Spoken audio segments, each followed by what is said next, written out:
Beginner's Guide to Using Calm. If you are new to using the Calm application, now first of all, just like you, I'm also using it for the first time, and meanwhile I'll also guide you through this process.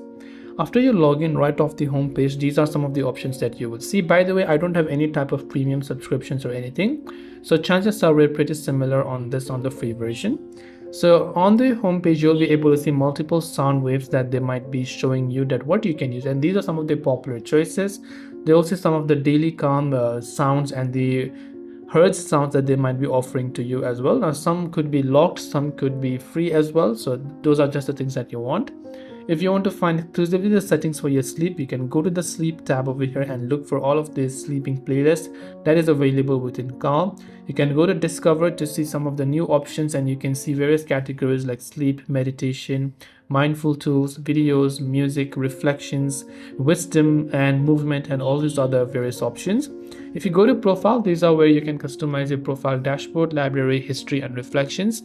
And if you have got a gift Calm for free, you can gift a loved one a 30-day trial of Calm if you want to. And by the way, you can just tap the gear icon from the top left of the screen here and view all of the other inside settings of the Calm application. Last but not the least, you have the option to switch to the premium version if you find yourself restricting or becoming restrictive on this application. I hope this video helped you out. If you have any questions, feel free to leave them down below. Thanks for watching and see you in the next video.